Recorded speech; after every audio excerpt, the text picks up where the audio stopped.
आइए प्यारे बच्चों, तो कुछ इंटर में प्रमुख रासायनिक अपक्रियाओं के बारे में जानकारी प्राप्त करते हैं, जो कि बोर्ड के लिए बहुत इंपॉर्टेंट क्रिया हैं। इन्हीं क्रियाओं में से 5 नंबर का क्वेश्चन आपका बोर्ड में पूछा जाएगा। जैसे कि पहली क्रिया है ब्रुटस फिटिंग अपक्रिया। इसमें क्या होता है, मेथिल आयोडाइड पर आयोडोबेंजीन की क्रिया कराई जाती है और टोलिन हमें प्राप्त होता है, और यहाँ पर शुष्क ईथर की उपस्थिति अनिवार्य होती है। यहाँ पर जो है शुष्क ईथर की उपस्थिति में ये क्रिया कराई जाती है और सोडियम भी यहाँ पर उपस्थित रहता है। मेथिल आयोडाइड मतलब CH3 और I प्लस आयोडोबेंजीन C6H5 और I। ठीक, सोडियम के हम यहाँ पर 2 अणु लेते हैं और शुष्क ईथर की उपस्थिति में ये क्रिया कराई जाती है। तो यहाँ से आपका ये I और ये वाला I और 2 सोडियम निकल के 2NaI सोडियम आयोडाइड बना लेते हैं। 2 सोडियम ये वाले, एक I ये वाला, एक ये I वाला, 2 सोडियम 2Na2I। बचता क्या है हमारे पास, CH3 बचता है और C6H5 बचता है। तो C6H5 और CH3 ये बन जाता है आपका टोलुइन। तो ये आपकी ब्रुटस फिटिंग अपक्रिया हो गई। अगली रिएक्शन की तरफ चलते हैं, हेलोफॉर्म अपक्रिया।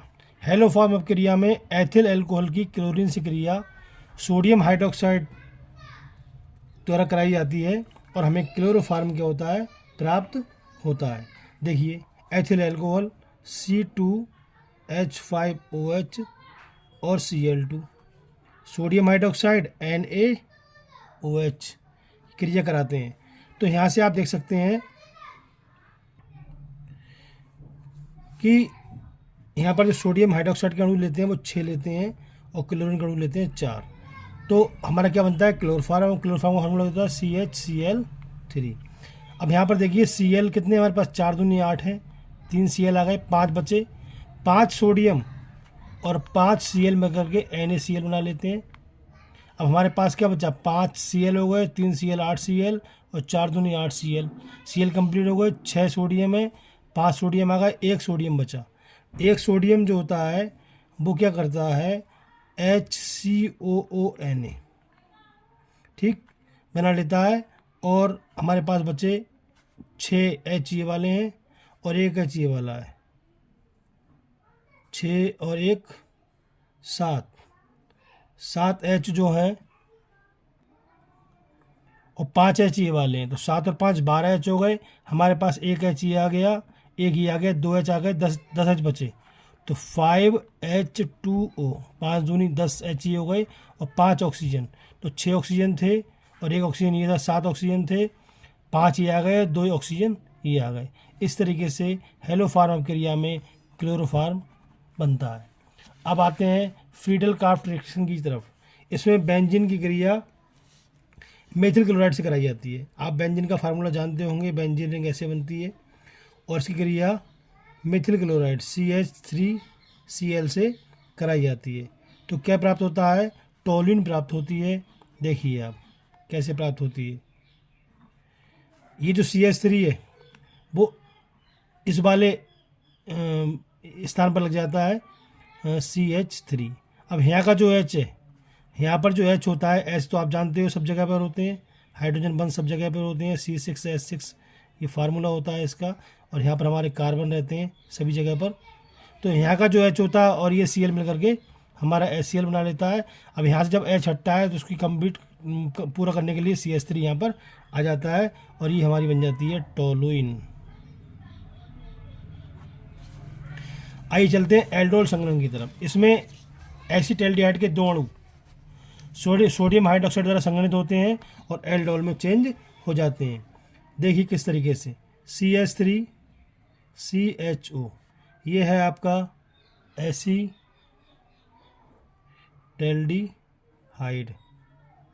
इसका एक अणु और लेते हैं HCH2CHO, सेम यही है, CH3 है, देखिए CH2J1J3 CH3 यहाँ भी था, CHO दोनों लेते हैं इसका और NaOH की उपस्थिति में संघनन कराते हैं। तो क्या बनता है, CH3CH OH, देखिए CH3CH आ गया, O और H ये आ गया, और CH2CHO, CH2CHO ये बना कहलाता है आपका एल्डोल। तो इस तरीके से एल्डोल संग्रहण अभिक्रिया भी कंप्लीट होती है। अब आते हैं हम विहाइड्रो हैलोजनीकरण की तरफ। विहाइड्रो हैलोजनीकरण में क्या होता है, एथिल ब्रोमाइड पोटेशियम हाइड्रोक्साइड से क्रिया करता है और एथिलीन बना लेता है। देखिए एथिल ब्रोमाइड C2H5Br कैसे क्रिया करता है, KOH से। तो यहाँ से K और Br मिलकर के पोटेशियम ब्रोमाइड बना लेता है। प्लस अब क्या बचा हमारे पास, ethylene CH2 double bond CH2, ये बन जाती है हमारे पास एथिलीन। अब आप देख रहे हैं कि C2 और H4, एक H बचा, एक H ये वाला, एक H ये वाला, H2 और एक O मिला करके क्या बना लेता है, जल बना लेता है। इस तरीके से विहाइड्रोजनीकरण में एथिल ब्रोमाइड पोटेशियम हाइड्रोक्साइड के करके एथिलीन बना लेता है। तो ये क्रिया कहलाती है हमारी विहाइड्रो हैलोजनीकरण। अब आती है आपकी कैनिजारो अभिक्रिया। कैनिजारो अभिक्रिया में फॉर्मेल्डिहाइड NOH से क्रिया करता है। फॉर्मेल्डिहाइड के दो अणु लेते हैं HCHO और सोडियम हाइड्रोक्साइड से हम इसकी क्रिया कराते हैं। तो क्या बनता है, मेथिल एल्कोहल, मतलब CH3 और OH, और क्या बनता है, सोडियम फॉर्मेट HCOONA। ऊपर भी एक जगह सोडियम फॉर्मेट पहले बन चुका है, ये देखिए यहाँ पर सोडियम फॉर्मेट।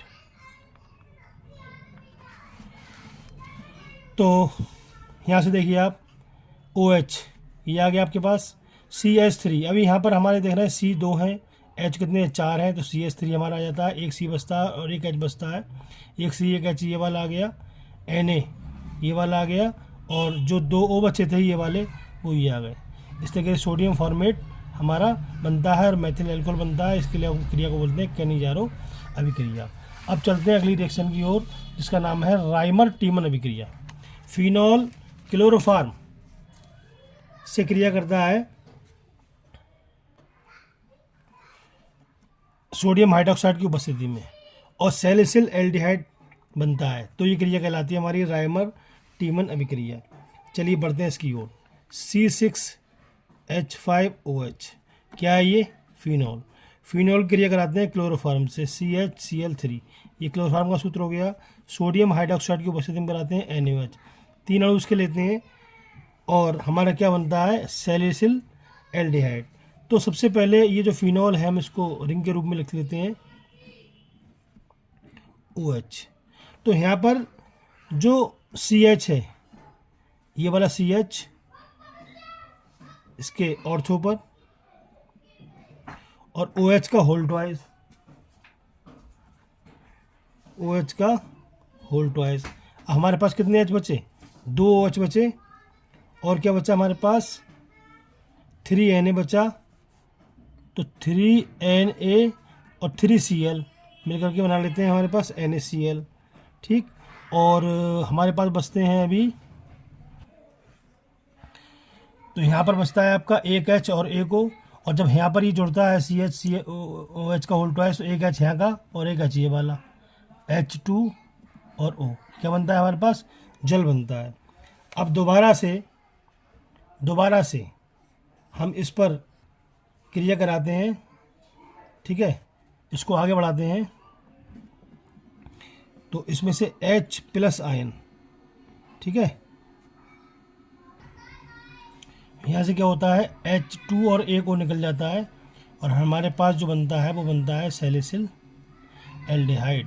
ये OH हमारे पास है, यहाँ से H2 और एक O निकल गया तो CHO बचता है, और ये बनता है आपका सैलिसिल एल्डिहाइड। दोबारा समझ लीजिए आप, फिनॉल पर क्लोरोफॉर्म क्रिया सोडियम हाइड्रोक्साइड की उपस्थिति में कराते हैं, तो फिनॉल तो हमारा ये आ गया, और यहाँ से एक H निकलता है, ठीक, CH ये वाला, और OH का होल ट्वाइस, यहाँ पे 3 है तो 2 इधर आ जाते हैं। अब 2 H ये बचे और एक H यहाँ से हटा, वो H2O और एक O ये, तो मिलकर H2O बना लेते हैं, और 3 Na और 3 Cl मिला के NaCl बना लेते हैं। इस पर पुनः हम क्रिया कराते हैं तो क्या होता है कि यहाँ से H2O निकल जाता है और एक O बच जाता है, CHO बस खाली रह जाता है, जिसे बोलते हैं सैलिसिल एल्डिहाइड। अगली क्रिया है बुटरजब क्रिया। इसमें एल्किल हैलाइड क्रिया सोडियम से कराते हैं ईथर की उपस्थिति में, तो आपका एथेन प्राप्त होता है। देखिए एल्किल हैलाइड CH3 आई की क्रिया सोडियम से कराते हैं, दो अणु इसके लेते हैं तो हमारा CH3 और CH3, देखिए दो हैं, दो आ गए, दो सोडियम और दो आयोडीन मिलकर के सोडियम आयोडाइड हमारे बना लेते हैं, और ये क्रिया कहलाती है आपकी बुटस अभिक्रिया। अब इसके बाद आते हैं हाफमैन ब्रोमाइड अभिक्रिया।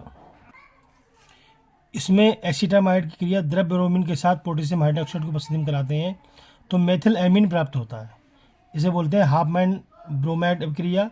देखिए एसिटामाइड का फार्मूला CH3CONH2 द्रव्य bromine Br2 potassium hydroxide KOH। अब बनता है बस मेथिल एमीन, तो CH3 आ गया आपके पास और NH2 आ गया आपके पास। अब ये CO बचा, ये CO एक CO है, एक O यहाँ से लेता है CO2 और K2 ये आ गया, दो K बचे और दो Br मिलकर के 2KBr बना लेते हैं। अब यहाँ बचा 4H और 2 ऑक्सीजन, क्योंकि 2 ऑक्सीजन तो इसके साथ जुड़ गए थे, तो 4H और 2 ऑक्सीजन मिलकर के क्या बना लेते हैं, जल बना लेते हैं। इस तरीके से ये हाफमैन ब्रोमाइड अभिक्रिया भी आपकी कंप्लीट हो जाती है।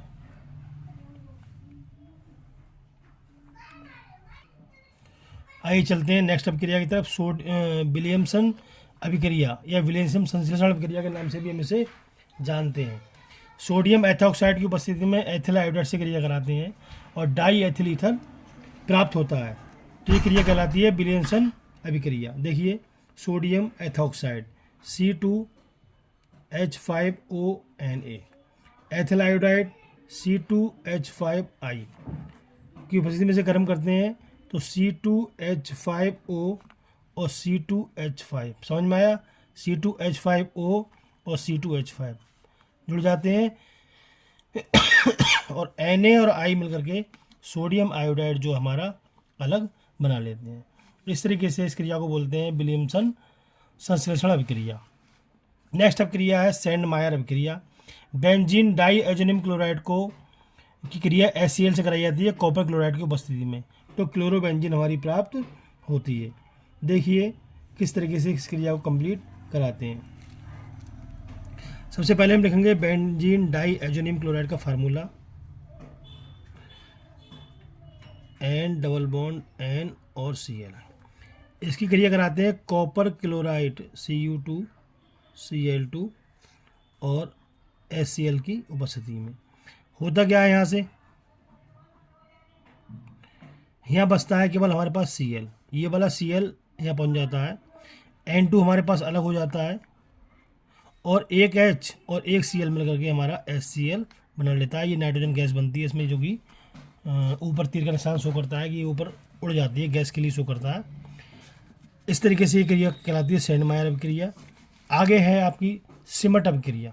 सिमट अभिक्रिया एसिटिक अम्ल और हाइड्रोजोइक अम्ल सांद्र H2SO4 की उपस्थिति में मैथिल एमीन बनाते हैं, ये क्रिया कहलाती है आपकी सिमट अभिक्रिया। देखिए एसिटिक अम्ल CH3COOH, हाइड्रोजोइक अम्ल N3H, किसकी उपस्थिति में, सांद्र H2SO4 की उपस्थिति में क्या बनाते हैं, मेथिल एमीन CH3 और NH2। देखिए CH3 एक N आ गया आपके पास, H आ गए 2, अब क्या बचा हमारे पास, 2 N बचे, नाइट्रोजन निकल जाती है, और क्या बचा हमारे पास, C बचा और 2 ऑक्सीजन बचे, कार्बन डाइऑक्साइड भी आपकी बाहर निकल जाती है और मैथिल एमीन इसमें बनती है। क्रिया कहलाती है हमारी सिमट अभिक्रिया।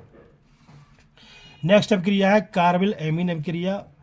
एथिल एमीन और क्लोरोफार्म की उपस्थिति में, एथिल एमीन क्रिया क्लोरोफार्म से होती है पोटेशियम हाइड्रोक्साइड की उपस्थिति में, तो एथिल आइसोसाइनाइड बनता है। ये क्रिया कहलाती है हमारी कार्बिल एमीन अभिक्रिया। देखिए एथिल एमीन C2H5NH2, क्लोरोफार्म जानते ही हैं आप CHCl3, पोटेशियम हाइड्रोक्साइड के 3 अणु हम यहाँ लेते हैं KOH, और क्या करते हैं, इसे गर्म करते हैं, तो ethyl isocyanide C2H5NC, ethyl isocyanide पढ़ते हैं इसके लिए। और 3K और 3Cl मिलकर के 3KCl बना लेते हैं। और क्या बचता है हमारे पास बचता है H2, 3H ये है और एक H ये, 2H, 3 और 1 4 और 2 6H, तो 3H2O और 3 ऑक्सीजन। देखिए 3 ऑक्सीजन, ये क्या बना जाता है हमारा, जल बन जाता है। आइए नेक्स्ट इंपॉर्टेंट रिएक्शन की ओर चलते हैं। नेक्स्ट इंपॉर्टेंट रिएक्शन है रोजेनमुंड अभिक्रिया। रोजेनमुंड अभिक्रिया में क्या होता है, एसिटिल क्लोराइड हाइड्रोजन से क्रिया करता है लेड और बेरियम सल्फेट की उपस्थिति में और एसिटाल्डिहाइड बना लेता है।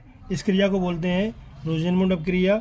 तो CH3COCl हाइड्रोजन से क्रिया करता है H2 से, ठीक, काय को उपस्थिति में करता है, लेड और बेरियम सल्फेट की उपस्थिति में।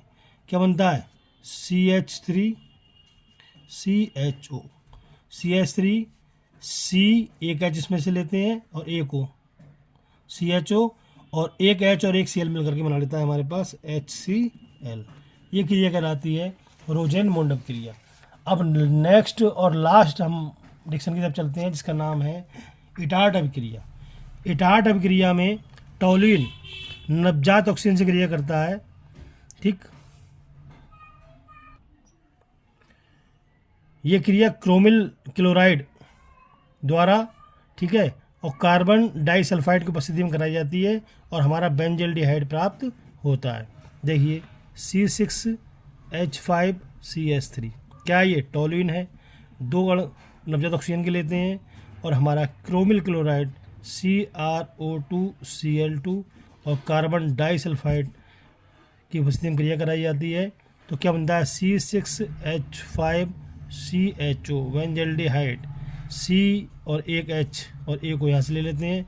कितना बचा हमारे पास, 2H और एक O बचा, तो हमारा जो जल है वो निकल जाता है। इस तरीके से प्यारे बच्चों, ये जो रिएक्शंस है, ये इनमें से आपकी 5 नंबर की रिएक्शन बोर्ड में 100% पूछी जाती हैं और हर वर्ष के लिए इम्पोर्टेंट हैं, चाहे आपकी सन 2023 हो, 24 हो, 25 हो, 26 हो, हमेशा इन्हीं में से रिएक्शंस ही आती हैं। तो आपको वीडियो कैसी लगी ज़रूर बताना, और हमारे चैनल को सब्सक्राइब नहीं किया तो पहले कर लेना, ताकि आपको आगे भी सुविधाएं मिलती रहें।